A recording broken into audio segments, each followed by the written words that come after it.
¿Qué tal amigos de Vanguardia MX? Qué bueno que nos acompañan otra vez por acá en este espacio que el día de hoy recibe a políticos en uniforme. Porque el diputado Atolini, la vez pasada que viniste no traías uniforme. Pero Ahora sí traes uniforme. es que este es el de gala. Este es legal, claro. O sea, me invita Vanguardia MX a hacer una aparición aquí en su portal. Me tengo que venir de gala y además porque hoy tuvimos sesión en el Congreso. Además. Entonces estoy en el uniforme de gala. El chaleco de morena, su respectivo color y el paliacate. Muy bien.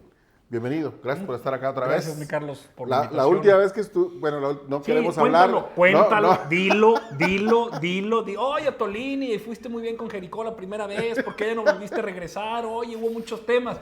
Adelante, Carlos, sí. con la información. Sí, ¿verdad? ¿Qué pasó? Bueno, este espacio que es absolutamente transparente y honesto con su público, no puede ocultar las cosas que ocurrieron.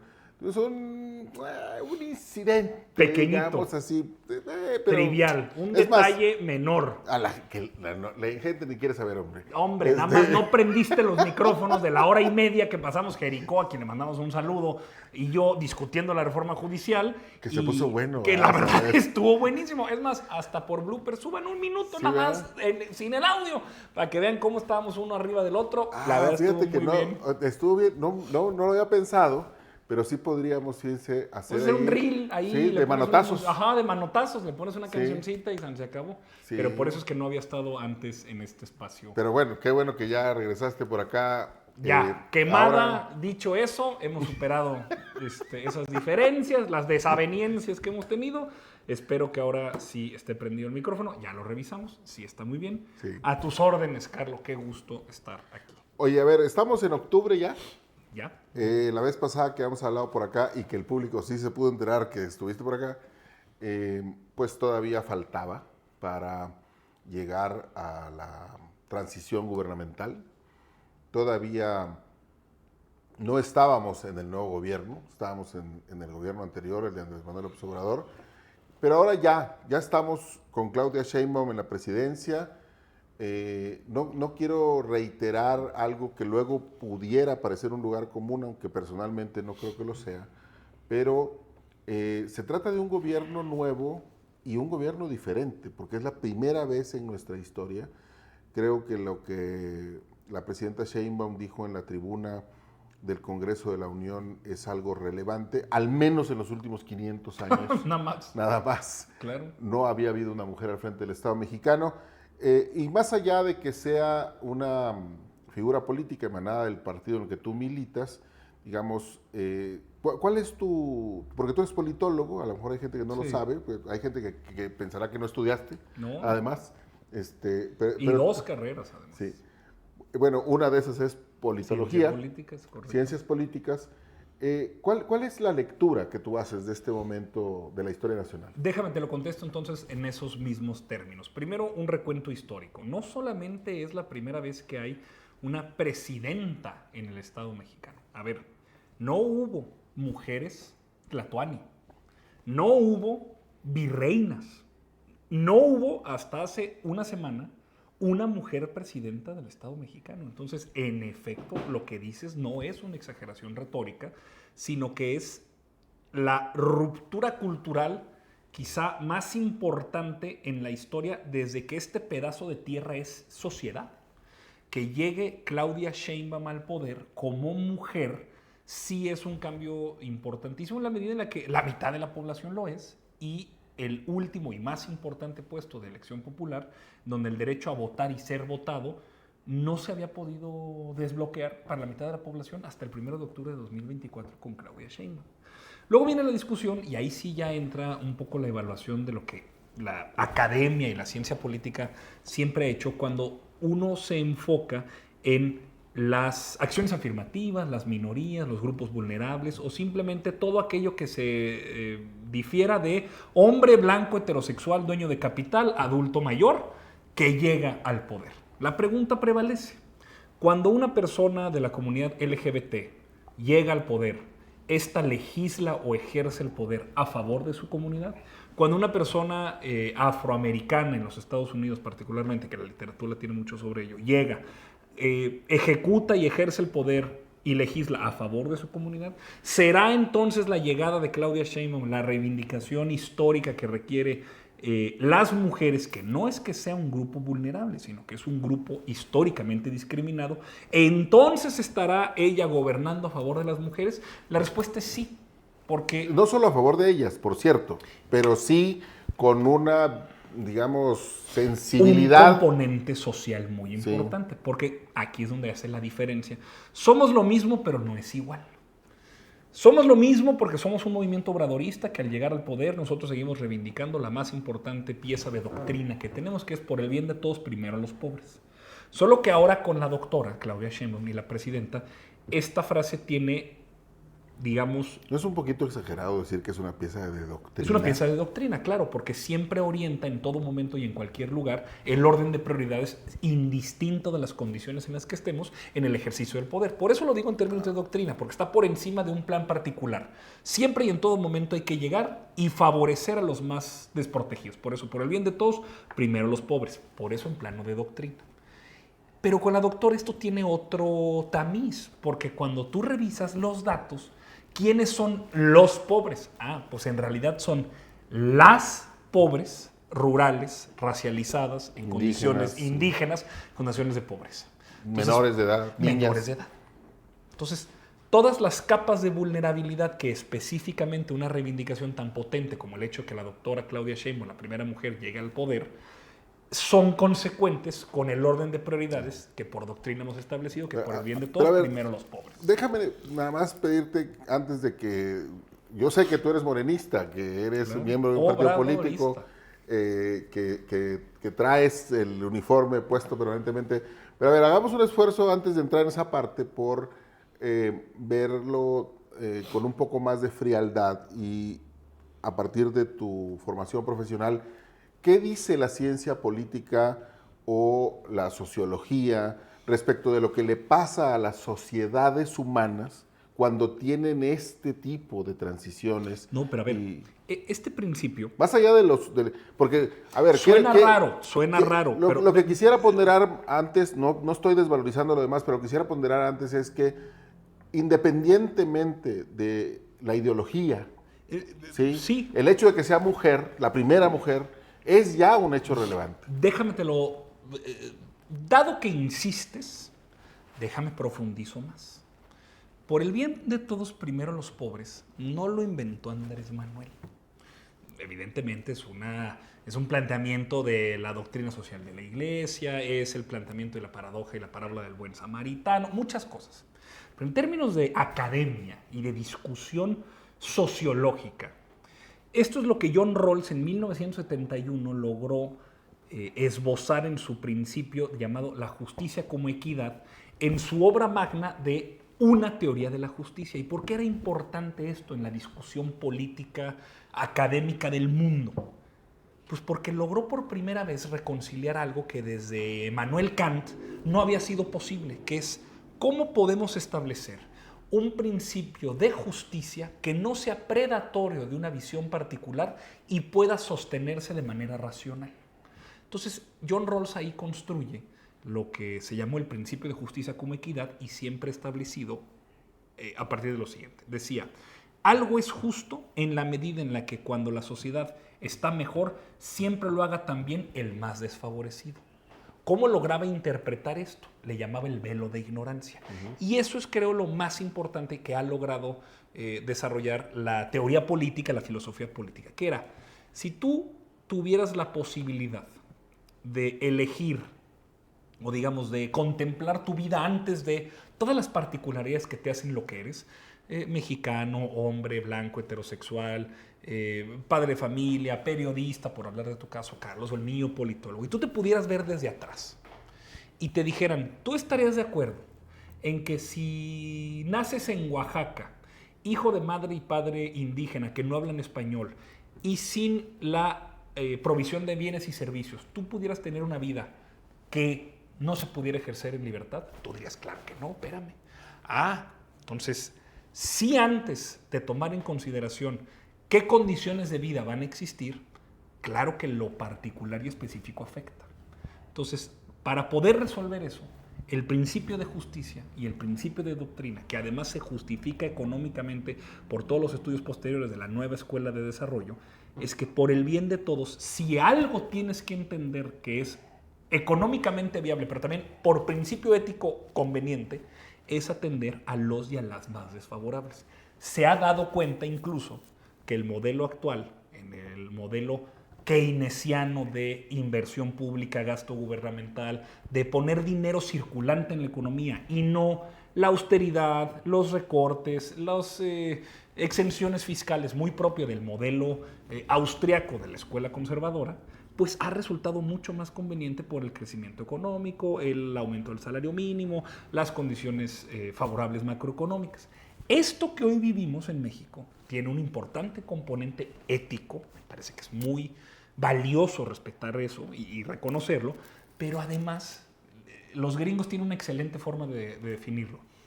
Politics y policy, o sea, la política electoral, institucional, y la política en términos de la ejecución de programas, reglas.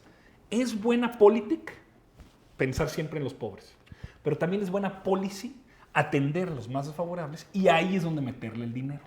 Eso con la doctora, en el planteamiento de que es una mujer que reivindica su condición de ser mujer, pero además una mujer con una profunda conciencia de clase, profunda conciencia social, por el bien de todos, primero los pobres, en realidad es por el bien de todos, primero las más pobres, que no solo es éticamente conveniente, es económicamente muy próspero. Ya, entonces, pues, con este, digamos, sí, claro, es culpa mía, por supuesto, en que hubiera densidad Claro. Ideológica, densidad conceptual, digamos, el esbozo del trayecto que nos ha llevado a este momento. Pero, entonces, ya yendo a la parte más partidista, digamos, la parte más de política, de un cierto pensamiento, una cierta ideología concreta, es el segundo gobierno de un partido político muy nuevo, que es seguramente un caso de estudio para la politología global, porque el partido Morena se fundó 3 años antes de ganar el poder. No, como partido 2013. Los 5 años antes. 2013, participa en 2015, en una primera elección federal gana con la 8% de los votos, y en 2018 con el 51% gana la presidencia. Gana 53. Con el 53, y 6 años después, 24 gubernaturas y otra vez la presidencia con 36 millones de votos, con 64%. Cambiando en el camino el paradigma de el gobierno, muchos años, y esto, insisto, yo creo que es importante que todos tengamos claro que no es un lugar común, no es un hecho anecdótico. Mucho tiempo en México se dijo en voz alta incluso la pregunta de ¿estamos preparados para que nos gobierne una mujer? Una pregunta que a mí siempre me pareció impertinente. Impertinente. ¿Sí? Pero incluso lo decíamos en voz alta, ¿no? Y hoy estamos allí parados en un gobierno en el cual vemos a una mujer que está al frente de las Fuerzas Armadas del país. Comandanta suprema. Sí, que está al frente del gabinete. Presidenta y que está pues tomando las riendas de un país de 130 millones de habitantes, sí, la 13ª economía 12ª del mundo. Después de que el presidente López Obrador dejara el podemos discutir, 12ª, pues no discutamos. Vecinos, miembros del bloque comercial más importante, por lo menos de este continente. Claro. El principal socio comercial de Estados Unidos, la potencia más importante económicamente hablando y militarmente hablando del planeta. Es decir, no es poca cosa. No, nada, no, sí. Qué bárbaro, sí. No estamos hablando de poca cosa. ¿Cuál es, en tu opinión, y digamos haciendo un esfuerzo de sobriedad en términos de lo que implica asumir el poder en este país, ¿cuáles dirías tú que son los retos más importantes de la presidenta Sheinbaum? Yo creo que sí somos el país más interesante del mundo en este momento. Y no lo digo de manera exagerada. No solo México, quizá América Latina. Surinam puede ser un país O interesante. las Islas Seychelles, sí, seguramente están a toda madre. Pero mira a Europa. Vamos a abonar un poco a lo que estás planteando, porque de veras que hay veces que se pierde un poco, porque también debo decir y presumo que también la otra carrera que estudié es Relaciones Internacionales. Entonces también tengo la posibilidad de hacer una suerte de análisis comparado y en el tiempo. Ve nada más Europa. Josep Borrell, que estuvo presente en la toma de protesta de la doctora, Claudia Sheinbaum, que es representante del Parlamento Europeo, alguna vez hace meses, unos años, dijo que fuera de Europa, afuera del jardín de Europa, todo es la barbarie. De Europa nada más. En Europa acaba de ganar el Partido Conservador de ultraderecha en Austria, que no sucedía desde 1945. El partido de ultraderecha Alternativa para Alemania tiene 25% de las preferencias. Vox en España crece y crece, se está convirtiendo en la tercera fuerza política. En el Reino Unido se separaron de la Unión Europea, es decir, la fragmentación. Francia está teniendo que imponer unos artilugios procedimentales para poder ir en contra de la voluntad popular que le dio a Francia insumisa los votos para poder ganar en el Parlamento, y tuvieron que imponer a una persona como presidente, como primer ministro de derecha. La globalización, el proyecto globalizador de la democracia, exportador, civilizatorio, está fracasando. El desmembramiento de la idea de Estado-nación, el compartir dolores y agravios fundantes que nos hagan a nosotros sentir que aunque todo pueda estar mal, siempre hay la posibilidad de superar algo, que eso es fundamentalmente, digamos, el espíritu detrás de un concepto como el de nación. Vean nada más México. Vean nada más lo que hemos logrado, no solo en América Latina, particularmente en México. Venimos superando de un modelo empobrecedor, de rapiña, explotador, extractivo, rentista, que generó en muchos de los indicadores más importantes un estancamiento tremendo. El PIB per cápita durante los últimos 36 años creció 2%, sostenido en promedio en los últimos años. Bueno, creció menos en el sexenio pasado. El PIB per cápita no. Crecimos, y crecimos en otros indicadores. Crecimos, por ejemplo, en el ingreso por familia, y particularmente los deciles más bajos, porque el aumento del salario mínimo eso lo permite. Nosotros tuvimos un crecimiento en promedio como del 3.5% en el sexenio, muy por debajo del 6% que se esperaba. Pues claro, nos atravesó un importante detallito llamado pandemia de COVID-19, pero aún así no somos Perú, que tiene 51% de su deuda, 51% de la deuda del PIB después de una escalada tremenda en el gasto gubernamental a partir de la pandemia. No somos tampoco Argentina, Venezuela, Colombia. No tenemos esa debilidad estructural. No éramos antes tampoco eso. No. Digamos, porque la única economía del continente o del vecindario era Brasil. Digamos, a partir del particular específico de la pandemia. Pero hoy México, con sus 3.500 kilómetros de frontera, la 12ª forma parte del G20. Recuperamos un liderazgo global. Se usa y se entiende y se reconoce lo que se hace en México como ejemplo de buena diplomacia. Estamos involucrados en la negociación en Venezuela entre el gobierno y la oposición. Estamos involucrados en las negociaciones entre Rusia y Ucrania. Estamos involucrados en los distintos múltiples conflictos que hay como un buen agente, un buen vecino de la comunidad internacional. Porque hemos establecido un ejemplo de cómo se tiene que gobernar. No puede señalarse el palillo en el ojo ajeno teniendo la viga enfrente. Entonces creo que la doctora Claudia Sheinbaum tiene muchas ventajas distintas a las que tenía Andrés Manuel López Obrador en 2018. Está bien, pero tiene un problema fundamental. Okay. Un problema fundamental que si esto no se resuelve, todo lo demás no importa. La violencia.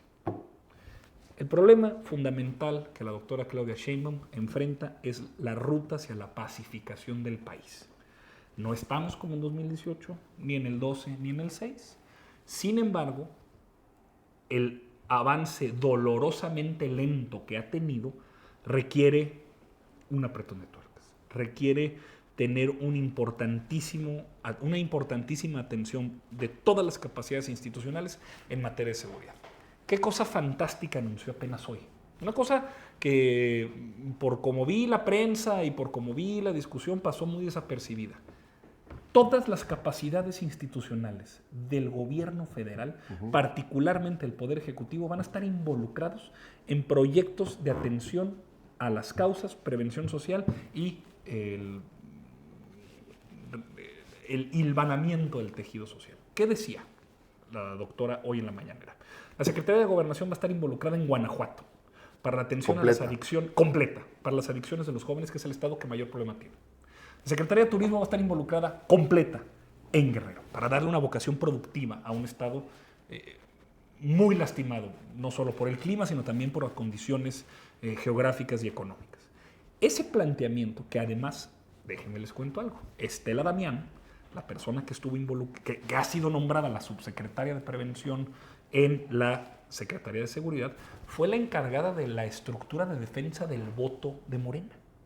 Es decir, es la persona que organizó el esfuerzo más importante de todo el proyecto de la doctora con vista a la elección, y es ahora la encargada de darle viabilidad a un proyecto de prevención en donde todos los hombres y mujeres con contacto territorial, quítale el tema partidista, claro, hay mucho contacto en términos de partido porque el esfuerzo de ganar como se ganó es enorme, pero que la vocación sea el contacto territorial con la gente, en los lugares donde se vive, que participan en política para poder asegurar prevención, me parece interesantísimo. Más allá del enfoque de acción policíaca, más allá del enfoque de congelamiento de activos financieros, más allá de la cooperación internacional. Ok, pero a ver, nada más para no adelantarnos. Toda la capacidad institucional. Sí. Para sacar de factores de riesgo pero eso a una generación. Eso es planteamiento y son deseos y no son resultados todavía. Pues tiene 7 días que empezó y se anunció hoy. No, ya, sí, por supuesto, pero ¿a qué quiero llegar? Porque esta plática la vamos a tener aquí dentro de un año, adelante, y dentro de 2, y dentro de 3, sí, claro, y dentro de 4. ¿Por qué? Porque hay que ir evaluando en el camino. Claro. ¿Sí? Entonces, el asunto es, a ver, los que no estamos en la política partidista, tenemos un diagnóstico, y es que llevamos 3 sexenios consecutivos de fracaso en el tema de la seguridad pública. Difiero. Pues yo sé que difieres, está bien. Pero entonces, en el estado que recibe la presidenta Sheinbaum el país, con esta visión que ya se anunció, ¿en dónde vamos a estar en 2030? Incierto. Yo no tengo la capacidad predictiva, no sé de las capacidades institucionales. Suena a buena coartada. Es que... Porque dices con mucha convicción lo que se anuncia. Claro. Pero lo que cuenta son los resultados. Claro, pero a ver, yo no soy profeta de mi propio tiempo. Y me parece que es una buena idea. Claro, tú dirías, ¿es buena idea poner al ejército a estrategias de búsqueda y captura en contra de los delincuentes? No. No. Resultó que no lo era. Yo por principio siempre creí que no. Pero llevamos 3 sexenios en eso. Difiero. La estrategia de seguridad del presidente López Obrador no fue la búsqueda y captura a partir de una policía federal corrupta y cooptada, como se demostró con Cárdenas Palomino, hoy sentenciado por conspiración internacional, a la par de García Luna por tráfico de cocaína, ni tampoco el tener al ejército en estrategias de persecución en donde los daños colaterales terminaron dejando los 35,000 y 40,000 muertos que iniciaron la guerra contra el narco, que en realidad fue la guerra con el narco, que derivaron en la escalada de violencia que hasta 2018, y solo hasta 2018, se revirtió. Eso es lo que no se dice en el análisis estadístico. De 2006 a 2018, todos los años, uno tras otro, dieron en cada sexenio, en promedio, más asesinatos. En el sexenio de Andrés Manuel López Obrador, de 2019, enero, a septiembre de 2024, todos los años, muy altos los números en números absolutos, sí sucedían muchísimos sucesos, pasaban muchas cosas, pero cada año hay menos incidencia delictiva. Estamos todavía en niveles intolerables. Dolorosamente lento, he mencionado. Pero sí hubo una cosa fundamental. Se revirtió la tendencia. Para que Colombia pudiera salir, por ponerte en otro caso comparado, para que Colombia pudiera salir de la violencia homicida, delincuencial, que llegó incluso a explotar la Suprema Corte, tener a Pablo Emilio Escobar Gaviria de diputado. Derribar un avión civil, etc. Le tomó desde que el planteamiento de seguridad nacional y seguridad pública cambió a lo que en ese momento el Programa de Naciones Unidas para el Desarrollo estableció como la seguridad ciudadana, un paradigma de atención en polígonos de actuación que reconocía causas, como por ejemplo la provisión de servicios públicos, el acceso a derechos y algunas otras que no era solamente el arma y la policía, le tomó una década. Finales de los 90, principios de los 2000, en donde Colombia pudo salir de los niveles de violencia paramilitar terrorista, que lo tuvo, una década para poder lograr más o menos regresar a una senda de convivencia más o menos tolerable. Más o menos, porque una muerte es intolerable en todo momento. En 6 años, con todas estas complicaciones, se revirtió la tendencia. Okay, déjame... Esas condiciones de origen, a eso voy. Por eso, pero entonces... Empezar yendo hacia abajo no es lo mismo que empezar yendo hacia arriba. ¿Dónde creo que vamos a estar en 2030? De una manera mucho más confiada, mucho más segura y mucho más consistente, entrando en una ruta de completa pacificación.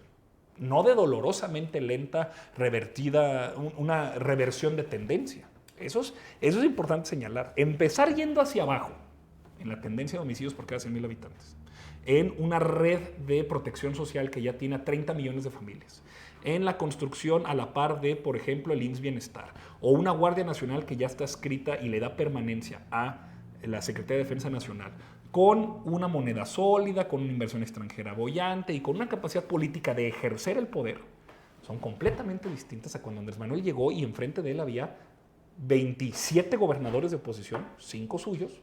Ahora la doctora... Ya, pero a ver, estamos hablando de la... Es economía política del crimen. De una variable que es la violencia específica que tiene que ver con el número de asesinatos, ¿sí? La asesinatos peor. Violentos. Esa es la variable de la que estamos hablando.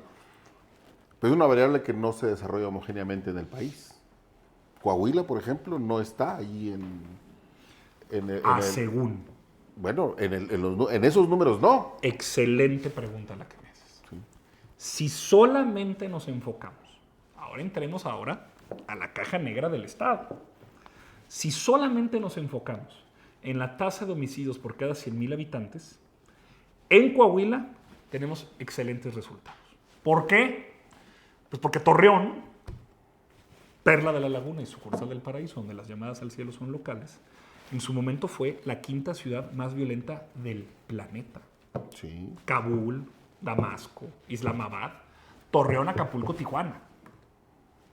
Estamos lejos de encontrarnos en esa situación. Creo que me parece que en su momento, en 2011, teníamos algo así como 181 asesinatos. Ahora llegamos a tener 9, 11, 12. Abismal la diferencia. Ahora bien, si tú a Torreón en particular y en específico, y de eso hablé hoy además en el Congreso, revisas el número de personas que se encuentran desaparecidas, acreditadas como desaparición forzada, es decir, que un agente del Estado participa dentro de este secuestro. Torreón, en Coahuila, es el municipio que más desapariciones forzadas tiene, con 1,049 casos activos, y solamente de 2023 a 2024 crecieron 120 casos. Tenemos un crecimiento anormal en la tendencia a partir de 2020. Pues bueno, nos obliga a entonces decir, ¿la seguridad es solamente un indicador? No. Pero es que estábamos hablando de ese indicador. Sí. Y porque ese indicador además es, yo coincidiría contigo, por supuesto, en que el indicador de personas desaparecidas es muy relevante y tendría que estar ahí a la par del de las personas asesinadas violentamente. Correcto. Pero, digamos, por lo que tú quieras, este indicador de el número de crímenes violentos es el primero en el que solemos pensar y además, según lo expuso el propio secretario García Harfuch, después de eso está el problema de la extorsión. Claro, digamos, Coahuila ya está un paso adelante de la realidad nacional. La realidad nacional todavía sigue evaluando la tasa de homicidios por cada 100,000 habitantes, porque tienes lugares terribles como Tlajomulco de Zúñiga, Celaya, Ciudad Juárez, sí, Guanajuato. Tijuana, Sí. Que son todavía niveles intolerables. Ellos siguen en esa discusión. Nosotros, digamos, el país, Coahuila ha logrado salir de ello. Sin embargo, ¿qué? ¿Tenemos enfrente ya la paz? simplemente por la ausencia de ese tipo de conflicto. ¿Tenemos enfrente entonces paz? Yo digo que no. La paz es el pleno goce de derechos para poder vivir una vida libre de miedo. Y si tú revisas eso, entonces hay miedo, el peor, a ser levantado. Siguiente, el miedo a no llegar a fin de mes. El miedo a tener un accidente y entonces no poder pagar y caer en una situación en la que tengo que vender un carro, empeñar o sacar los niños de la escuela. Si acaso lo tengo. La vida con miedo es el miedo ante la adversidad que te impide poder hacerle frente. Me parece que Torreón vive esa situación y muchas otras realidades en Coahuila. Oye, pero es que ya aquí la malandreada no entra. Excelente. Pero luego cuando tú revisas, ¿a según para qué? También, porque... A matar. Sí. No. Perfecto. Y estoy hablando en términos, salgámonos de la discusión en una lógica anecdótica. No es si alguien conoce o alguien le pasó, porque eso va a ser siempre doloroso y de la perspectiva de la víctima no hay forma de poder discutirlo así. Estamos hablando en términos de análisis de política pública, en términos de la estadística general, de dónde estamos y a dónde vamos. Digamos, y para no encasillar el tema, como tú lo planteas, solamente en el número de homicidios violentos, ¿sí? Si digamos, en general, en el contexto de la vida social, que allí donde no hay paz, que es a lo que tú te has referido, pues se asesinan personas, se secuestran personas, se levantan personas, se les cobra piso a los comerciantes, ¿sí? No hay acceso a los servicios esenciales, es decir, eso es un conjunto de variables que se suman aritméticamente unas con las otras. No tener agua es una forma de violencia. Que tú no puedas acceder al agua en tu domicilio particular es una forma de violencia. Que tú no puedas tener un transporte público eficiente y de calidad que te permita llegar pronto y de manera segura a tu trabajo es una forma de violencia. Oye, vas a decir, pinche generación de cristal que no aguanta nada. A ver, espérame. Es que tenemos que ser capaces, una vez que ya nos desempolvamos de la sacudida que era el estado de sitio en el que vivíamos, tenemos que reivindicar que no solamente estamos saliendo de un letargo, sino que ahora tenemos que poder construir la utopía en tierra, que para eso es la política, y poder pensar que tengo un salario que me rinde, no solo para mis necesidades, sino también para el ocio, la recreación y quizá un pequeño ahorro, que también es capaz que yo puedo ir a cualquier hospital y antes de preguntarme por mi número de tarjeta de crédito, me pregunten por la salud del paciente. Que un niño o una niña pueda decir, yo quiero ser ingeniero, médico o abogada, porque sabe que después de la primaria sigue secundaria, de la secundaria a la preparatoria y la preparatoria a una universidad, que no le va a cobrar una cuota, como por ejemplo en Torreón, de las 50 y tantas escuelas de universidades media superior que existen, ninguna es plenamente gratuita, ni la Universidad Autónoma de Coahuila. La que pregunten los estudiantes de arquitectura o de derecho cuántas cuotas tienen que estar pagando, del tamaño cada semestre para poder ejercer. Ese tipo de vida libre de miedo, libre de dominio, habla también de la necesidad de atender violencias que aún sin que nada pase, por eso es que el presidente Andrés Manuel reivindicaba que no me digan que la ley es la ley, porque hay veces que la misma ley, que es en realidad la ley del fuerte, la ley del poderoso, la ley del rico, hace que algunas personas, aun si no pasa nada, vivan situaciones de violencia.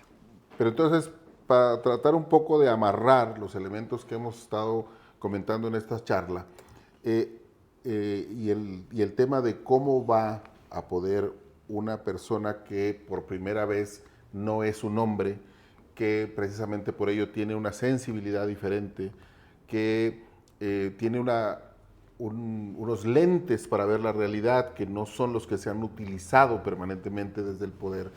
¿Cómo va a lograr remontar estas carencias, estos retos que tiene enfrente? Porque hay personas que piensan que el asunto es que recibió un país que está agarrado con alfileres y que las variables económicas, por ejemplo, van a colapsar porque el déficit que se dejó es muy grande. Correcto. Y que eventualmente Claudia no va a poder, no porque no pueda, sino porque no recibió el país en las mejores condiciones. Yo te diría, no es porque sea mujer, porque también hay mujeres violentadoras de derecho que representan un retroceso en la calidad democrática de un país. Margaret Thatcher en el Reino Unido, Lili Telles en su momento, en su reivindicación pública e histriónica de tantas cosas que dice y hace. O sea, no es el hecho de que sea mujer, es que es una mujer obradorista. Es decir, que tiene un set de valores, de principios y de doctrina que ella cree que son valiosos por el bien de todos, primero los pobres, un programa de austeridad, atender las causas, no mentir, no robar, no traicionar, como reivindicación ética del ejercicio público, que hacen que sea tan exitoso para México en estas ¿Pero circunstancias. recibió un país en condiciones precarias ¿En o qué, bien? ¿Qué diferencias tiene macroeconómicamente la presidencia? El Fondo de Estabilización derivado de los ingresos petroleros ya no tiene los 300,000 millones de pesos que tenía al principio del sexenio Andrés Manuel López Obrador. Ya la presión de gasto, a partir de lo que tú estás mencionando, el déficit, se requieren alrededor de 9 puntos del PIB para poder atender la presión del año que viene, y aún con el recorte que todavía se avisora y está en ciernes, no alcanza a cubrirlo sino por solamente 4 o 5 puntos. Todavía hay un extra que tiene que hacer. ¿Cuál es la ventaja? Digamos, en el momento en el que estamos. Que aún si necesitáramos incurrir en deuda pública, lo que estamos haciendo es deuda pública para poder atender dos cosas: obras de infraestructura y circulante en la economía. O sea, no estamos pidiendo deuda para el gasto y el dispendio, ni tampoco para el pago de intereses de una deuda moratoria, sino para cumplir los compromisos en infraestructura, que eso es, pues, Productivo. es productivo, habrá de generar un dinamismo en la economía que podrá permitir hacerle frente en los años por venir, y sobre todo, además, no hay mejor gasto que el poner dinero en el bolsillo de la gente, porque al circular el dinero en las cadenas productivas de los comercios, de la pequeña economía, de los pequeños productores, se genera un dinamismo. Keynes le llamaba el multiplicador de la economía, el multiplicador keynesiano. Es mucho más valioso hacer eso que las grandes exenciones fiscales, en donde pues, Morgan Stanley o HSBC o Grupo México dejan de pagar impuestos y simplemente suponen que eso es un aliciente para la inversión. Se comprobó falso. Entonces, eso va a salir bien.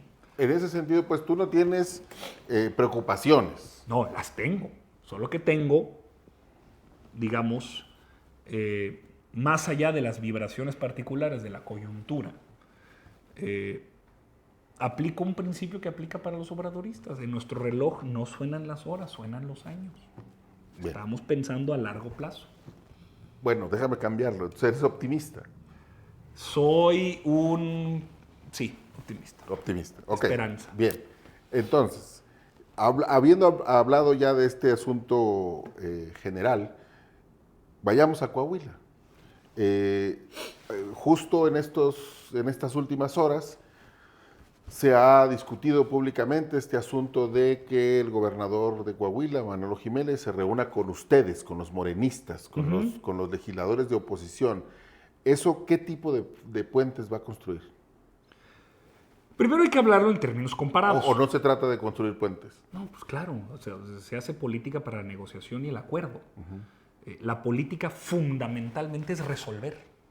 Y eso hacemos los que somos diputados y diputadas, eso hacemos los que somos alcaldes o alcaldesas, y eso somos los que estamos en política. El conflicto es lo que existe y atraviesa toda interacción humana, pero la política es la que viene a resolver. ¿Qué conflicto hay entre el gobernador y Morena? Pues el orden de prioridades. Digamos, el PRI y el gobierno del estado del PRI tiene un orden de prioridades que es contradictorio al orden de prioridades que nosotros en Morena y en los gobiernos municipales o federales en los que estamos hemos tratado de defender, particularmente pues, la austeridad, la reducción de gasto oneroso, privilegios, dispendio, no mentir, no robar, no traicionar y demás. Entonces, ante el conflicto, política. Y qué mejor, y qué valioso, y qué más importante que el del gobernador y los legisladores de oposición. Aquí vamos a estar 3 años, quizá más, si nosotros o algunos otros se reeligen. Mientras haya espacio para eso, porque ya mientras haya espacio para la presidenta que va a mandar. Pero eso es normal. Hoy, antes, teníamos un bravucón de cantina llamado Miguel Ángel Riquelme Solís, que fue capaz incluso de confrontar al presidente Andrés Manuel López Obrador en el momento más álgido de nuestra nación, que fue la pandemia, diciendo que defendía supuestamente la llegada de material, el equipo de protección personal, mascarillas, guantes a Coahuila, cuando en realidad, y esa era la pretensión de la mal llamada Alianza Federalista, lo que querían era vender las vacunas, que eso fue un principio fundamental que el Estado mexicano estableció como rector: no se va a privatizar la salud pública, no se van a vender vacunas. Esa bravuconería, que también lo llevó a confrontar incluso a el presidente López Obrador cuando se reformó el artículo 35 constitucional que establecía la revocación de mandato y la consulta popular, diciendo que aquí en Coahuila no iba a pasar eso, cuando ya era la ley constitucional publicada, aprobada, reglamentada por las instituciones. Sí hay una diferencia en Coahuila a partir de eso, lo cual se agradece. ¿Por qué? Pues porque por principio de supervivencia yo creo que el PRI ha entendido que se han convertido en un partido local coahuilense y nosotros hemos logrado imponer como sentido común que la colaboración en los términos de por el bien de todos, primero los pobres, un proyecto de austeridad republicana, que en las atenciones a las causas está un desarrollo mucho más sustentable en materia de seguridad. Hoy vemos a un gobernador que está dispuesto a estrechar la mano cuando podría no hacerlo y decir: aquí en mi macho me monto y háganle como quieran, yo tengo mayoría en el Congreso, háganle como sea, y ofrecer una mano amiga. Nosotros en disposición estamos construyendo, no sin ser además muy evidentes y muy transparentes en nuestro orden de prioridades. Ahí hay diferendos, particularmente puedo hablar de los míos, y son los que una y otra vez estoy llevando al Congreso. Pero los diferendos, digamos, están más o menos claros.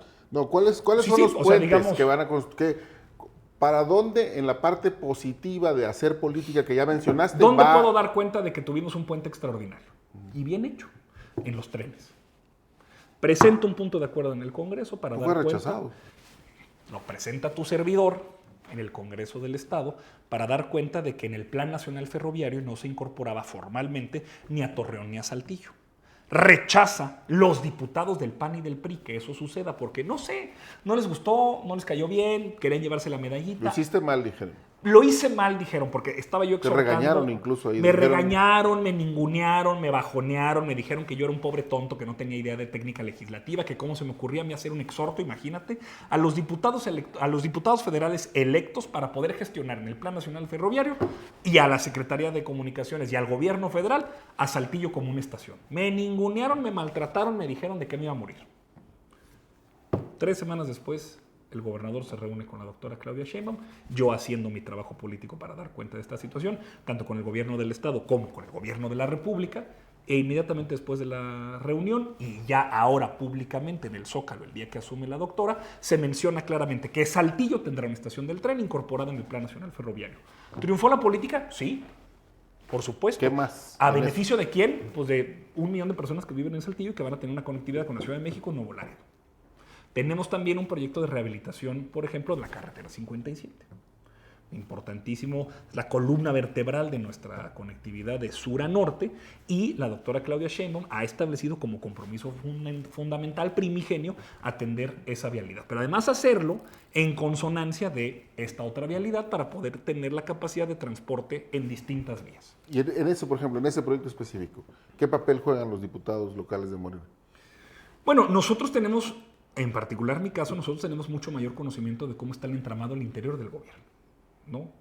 No es necesariamente la Secretaría de Infraestructura, Comunicaciones y Transportes la que va a estar encargada de los trenes. Sí, pero no necesariamente todo. José Antonio Esteva, el secretario de Infraestructura y Comunicaciones y Transportes, viene de la Ciudad de México y tiene un importante interés en invertir en donde es necesario. Pues nosotros podremos decirle: oye, ¿sabes qué? Mira, es que la ruta fundamental que necesita una rehabilitación urgente en la carretera 57 es particularmente la que va de Sabinas, Allende a Piedras Negras. Dale primero a esa.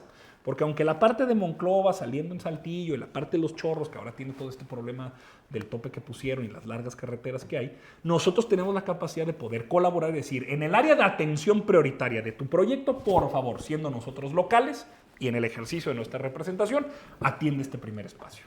Tenemos el proyecto también de agua saludable para la laguna. Agua saludable para la laguna tiene varios problemas porque es además un proyecto metropolitano, no nada más es de Coahuila, viene de Durango, se conecta con otras redes hídricas, pero al llegar nosotros tenemos que ser capaces de poder gestionar, por ejemplo, la capacidad de que la red hídrica de Torreón sea capaz de recibir la cantidad y presión de agua que hace 40 años no se recibe a partir de esta inversión. Ahí, en particular y en concreto, esto ya no es una promesa, sino ahí, ¿qué estamos haciendo nosotros? En comunicación con los diputados y diputadas de Morena en el Congreso de la Unión, hemos dado cuenta de un proyecto en la cartera de inversión de Conagua que se había preaprobado en 2023 para poder invertir 800 millones de pesos en un proyecto de agua, de drenaje de agua pluvial que en su momento el alcalde Robán Alberto Cepeda no gestiona un solo peso y se queda pudriéndose en esa cartera. Nosotros damos cuenta de ello, en colaboración con la Conagua damos cuenta de si eso existe o no y estamos gestionando con los diputados federales para que no solo se mantenga, sino que aumente y resuelva fundamentalmente el 40% de los problemas del drenaje en el sur de Saltillo, de Torreón. Pero, ¿esto está en la ley? ¿Esto dice el documento de operación del diputado? No. Nosotros hacemos política trascendiendo, digamos, las barreras límites geográficas que nos pone el hecho de haber nacido afortunadamente en la Perla de la Laguna. Pero nosotros estamos echados para adelante en esa necesidad de resolver problemas.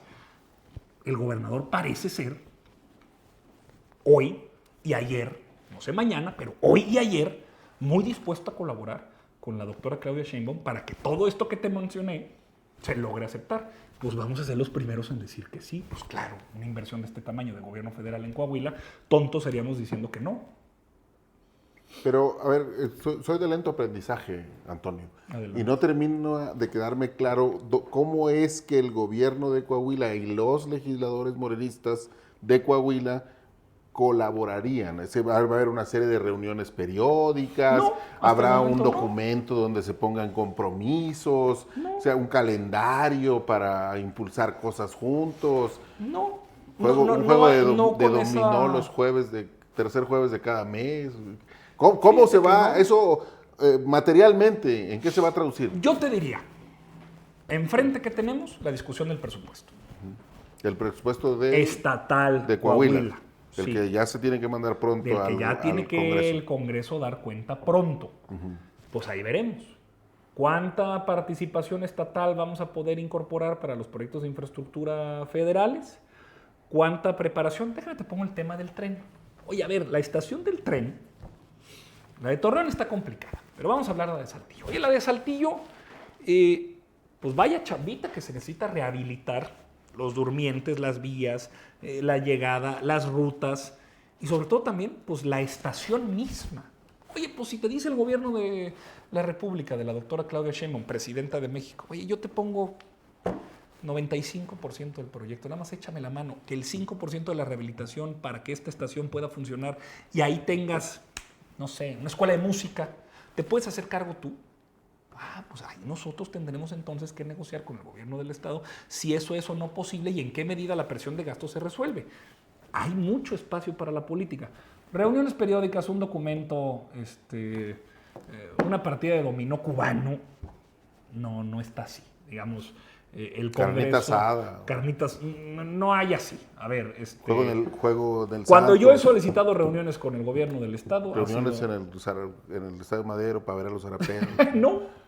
Sí, las cascaritas en Mejor en el Estadio Revolución para verlos a los así, en el Unión Laguna. No, pero a ver, ¿qué se puede decir? Cada vez que yo he pedido solicitar ver a un funcionario del estado, me han recibido y lo he publicado. Vi a Óscar Pimentel, hemos visto al gobernador, se ha conocido, se ha dicho, se ha hablado. Pero estamos haciendo política. Eso significa sumisión, significa difuminación de nuestras diferencias ideológicas, significa entreguismo, significa que ya somos empleados del gobernador. Pues eso es un error. No, por supuesto que yo no iba para allá. Lo estoy diciendo yo. No. No lo dices tú. No. Lo acepto. Digamos, lo estoy diciendo yo. Lo que trataba yo de hacer es decir, como visualizar con mayor claridad en qué se traduciría este diálogo. Porque ustedes ya se vieron un día ahí en el Palacio de Rosa, ¿no? ¿Te parece muy raro? No, me parece saludable, deseable.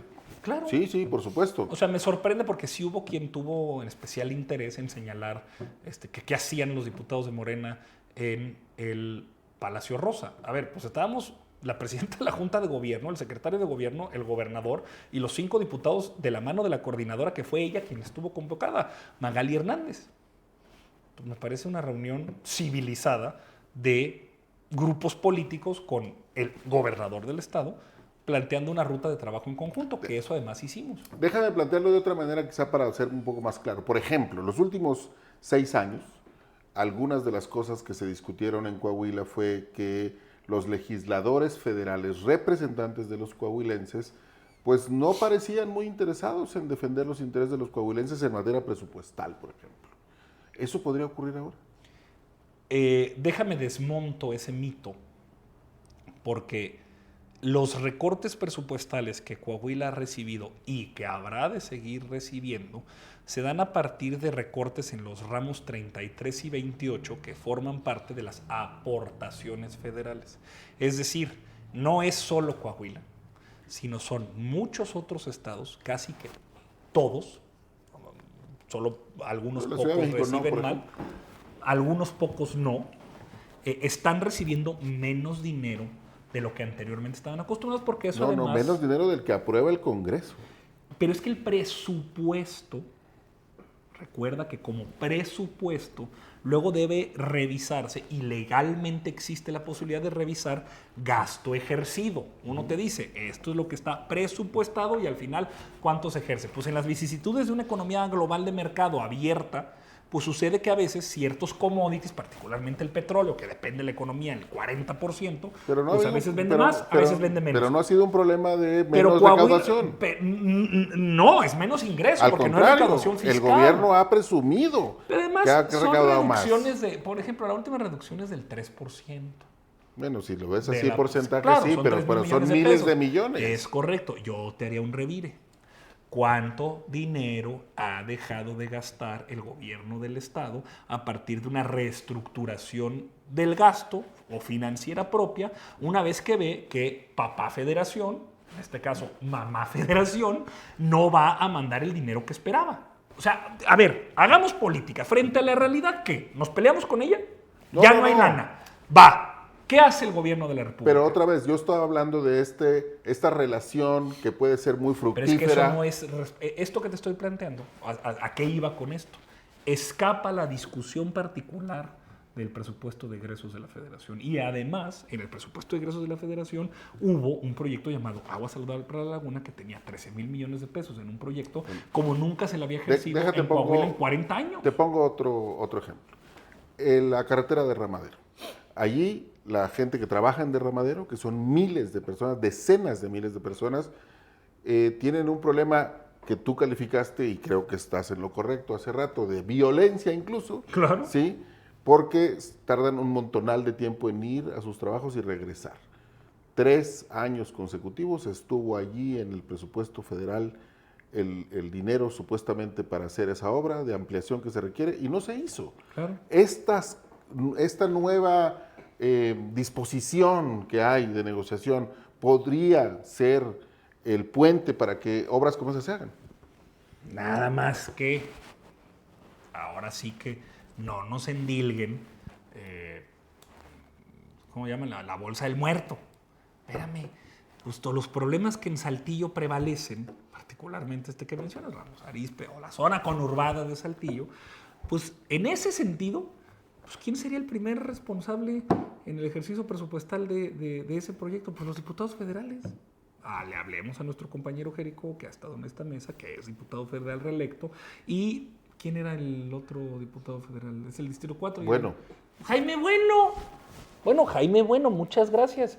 Quizá por eso la confianza ciudadana no fue refrendada en esta ocasión, pues porque poco o nada se presentó a los electores de Saltillo en materia de este proyecto que haces. Bueno, la lanza Tony Castro ahora, pues entonces... A ver, esa es, digamos, la otra cara de la moneda. Claro, ahora ganas y ahora te haces cargo. Tony Castro. Besos a mi chulo de oro. ¿Qué onda con el proyecto de Derramadero? ¿Qué vamos a hacer con ese proyecto? ¿Qué te han dicho? ¿Qué has hecho? ¿Qué ha pasado? Más allá de las puntas y comas del ábaco que es el presupuesto federal. ¿Qué se está haciendo? Pues esa es la parte en la que hay que reivindicar la política como un ejercicio del resolver. No nada más bueno, yo quise. Bueno, a ver. Mucho le intenté. Intentar es el único verbo que no dice nada. Intenté, pero no se pudo. Es la mejor coartada, ¿no? Siempre. Sí, yo le eché muchas ganas. No, hombre, hijo. Hay que resolver en política. Ok, para intentar redondear este asunto de lo que puede ocurrir en Coahuila o lo que nos gustaría que ocurriera en Coahuila, porque Supongo que así como todos deseamos que a la presidenta Claudia Sheinbaum le vaya bien, porque entonces significa que al país le va bien, pues todos queremos que al gobernador Manolo Jiménez le vaya bien, porque eso significa que a Coahuila le va bien, ¿sí? Y bien, y por bien, no me refiero a sus personas, me refiero a sus gobiernos, y a que sus gobiernos entreguen buenas cuentas. No es que yo le desee el mal, pero hay que pensar, y otra vez regresando un poco a la discusión político-ideológica, cuando dicen, y lo dice mucho la alianza Coahuila, PAN, PRI, PRD, primero está Coahuila. Nuestro partido es Coahuila. Aquí no hay diferencias, no hay colores, no hay ideologías. Cuando ponemos a Coahuila por delante, nos va bien a todos. Sí, espérame. Es que en una idea de Coahuila, la diferencia, la oposición, grupos marginados, distintas formas de entender de lo público no caben. Y no solo no caben porque no hayan ganado, sino porque son violentamente expulsadas de la discusión pública. Entonces, claro que queremos que le vaya a Coahuila bien, a una Coahuila diversa, pero justo eso plural. que estás mencionando es lo que se supone que se podría matizar con este acercamiento y este encuentro del que se ha hablado. Sí, pero déjame ser muy concreto. ¿Cuáles son los diferendos que nosotros tenemos? Nosotros tenemos un diferendo de que al mando único se le puede criticar, se le puede construir, se le puede hacer ajustes, se le puede tener dentro de la discusión pública porque es algo que se refiere a lo más inmediato y lo más importante que es la seguridad. Por eso en este momento, en la discusión que, por ejemplo, el gobernador está teniendo con el alcalde de Torreón a partir de si el mando único se mantiene o no, a mí me vale un poco gorro, y hay que decirlo en plata. Si a Rubén Alberto Cepeda todavía no supera la frustración por no haber sido candidato a la gubernatura y Manolo Jiménez no sabía qué hacer con el loquito que hizo candidato, ese es su problema. Un problema de un partido local coahuilense en donde ya se dieron cuenta que no caben todos. Lo que verdaderamente está en juego, y eso además es consistente con lo que hoy denuncié, es que el modelo violento, aún en el estado normal de las cosas, en Torreón existen violaciones sistemáticas, generales e institucionales a derechos humanos. Hoy, por ejemplo, hablaba de una unidad que coarta y que roba las facultades de la Comisión Estatal de Derechos Humanos y resuelve por sí misma, si las violaciones a derechos humanos por parte de funcionarios del ayuntamiento son graves, no graves, o si las canaliza, siendo esta dependiente del propio ayuntamiento, dejando fuera a la comisión. Eso es un modelo violento, institucional, legalizado, que existe y prevalece por debajo de esta discusión de primera capa policíaca y de segunda capa política. Y ese asunto, en este contexto de diálogo que tú lo has celebrado. Emitiste un comunicado diciendo que celebrabas que hubiera esta vocación de diálogo. Del gobernador, pero sí, por supuesto. Bueno, en ese contexto, ese tipo de asuntos, ¿tendrán mejores causas para resolver? Tendría que ser. Me parece que sí. Al menos la discusión siempre que se sepa. Toda mesa de negociación en donde alguien de Morena, es más, no voy a hablar por los demás, toda mesa de negociación en donde yo con este chaleco que porto con mucho orgullo llegue en contraparte con el gobierno del estado o municipal, siempre será con una agenda donde estoy defendiendo dos cosas y dos cosas fundamentales: los derechos y la seguridad de la gente, porque son la misma moneda. Y además soy presidente de la Comisión de Derechos Humanos y secretario de la Seguridad. Es mi agenda desde el día 1. En este contexto ha habido diálogo. Sin embargo, creo, y eso sí, pues bueno, es lamentable, pero es la coyuntura. Vengo diciéndolo desde enero. Se murió una persona a partir de un operativo fallido afuera del TCM. Es necesario revisar la actuación de la policía. Ignorado. Aquel juego del 21 de enero del Santos Monterrey. Ignorado, y no solamente ignorado, el municipio reserva la información de manera clasificada en enero. Hay una presunta desviación de recursos en la construcción de un albergue, el Casacuna DIF, para atender a 100 niños en situación de vulnerabilidad que no termina por resolverse y que además tiene una cuenta de banco a la que le está entrando dinero y no sabemos a dónde va, en abril. También es una forma de violencia. Hemos encontrado que hay 800 millones de pesos que se han dejado ir en la cartera de inversión que te mencionaba hace un momento, donde no se ha podido invertir para el drenaje de agua pluvial, que hace 3 semanas tenía hasta las gargantas a media ciudad inundada. Pues eso también es una forma de violencia, que las están siendo investigados elementos de la Policía Municipal por presunta desaparición forzada por parte de la Fiscalía General del Estado en contra del caso de Eben Cerda. Esto antes de que Rubén Alberto Cepeda se volviera loco y confrontara el modelo de seguridad. Pues ahora sí que, con todo respeto, yo ya se los había dicho. Detrás de esta confrontación política hay un señor que ejerce la autoridad de edil en el Cabildo de Torreón, que tiene una gestión del poder, cuando menos, muy complicada. ¿Cuál es el problema? Que en este periodo de transición, Robán Alberto Cepeda le va a entregar a Robán Alberto Cepeda los resultados de Robán Alberto Cepeda para evaluar lo bien que Robán Alberto Cepeda lo hizo, y aquí el pacto de impunidad entierra todas estas pendientes de materia de derechos humanos. ¿A quién le presentamos esto? Pues primero al Congreso. Ojalá, ahora que el gobierno del Estado está poniendo mucha atención a lo que pasa en Torreón, esta agenda, que es la verdaderamente importante, llegue a las mesas de discusión y algo se resuelva. Ya tendremos oportunidad de ver con más detalle el asunto de Torreón. Correcto. Porque, digamos, ya lo planteaste, es todo un tema con muchas aristas, Claro. porque hay casos concretos hay que revisar. Claro. Pero, digamos, para tratar de cerrar esta charla, que además, como lo dijimos la primera vez que estabas por acá, será recurrente, ¿sí? Mientras puedas grabar el audio de nuestras conversaciones. Claro, mientras podamos transmitirlas, porque se escucha lo que aquí se dice. Entonces, un poco para cerrar el tema. A ver, empezamos hablando de, insisto, este hecho histórico. Es un hecho que estará en los libros de historia de nuestro país. Sin duda. ¿Sí? Que vamos, en nuestros nietos, por lo menos en mi caso, pues, mis nietos van a estudiar este momento. Les dirán en la escuela, el 1 de octubre del año 2024, por primera vez una mujer asumió el poder en este país. Es un hecho trascendental, ¿sí? Más allá de lo que ocurra hacia adelante. Entonces, en este contexto de un nuevo gobierno federal, en este contexto del diálogo que ustedes han iniciado con el gobierno de Coahuila, con una agenda de obras, acciones, metas, desafíos, ¿qué es lo que tú visualizas en el contexto específico de Coahuila para los próximos años? Yo creo que nos va a ir bien, porque así se ha esbozado en el proyecto nacional y se ha dado cuenta de cuál es el papel de Coahuila en ese proyecto nacional, de manera muy explícita. Se sabe cuándo, dónde y para qué se le va a invertir casi que cuánto dinero para Coahuila. Y hay esa posibilidad de que Coahuila ahora sí sienta, digamos, que forma parte de un proyecto nacional. Sí y solo sí, porque eso también hay que decirlo, mientras en el gobierno del Estado y en el gobierno municipal haya un diálogo republicano, es decir, que pone por delante los intereses de la gente y no los de la facción que representa o del partido que representa, yo creo que vamos a tener 6 años muy buenos. Además, ahí sí ya es mi cuchara, yo creo que Morena va a ir ganando más cosas. Yo la verdad es que creo que este sexenio vamos a dar cuenta de que el modelo de desarrollo, que el obradorismo, el humanismo mexicano, la economía moral y la forma en la que nosotros visualizamos lo público, en esta generación que hoy se encuentra en Coahuila, de hombres y mujeres que luchamos por la acumulación de poder, la competencia y la victoria, vamos a poder ir ganando terreno. ¿Eso lo decidirán los electores? Claro. En las urnas. Yo veo 2 sentidos.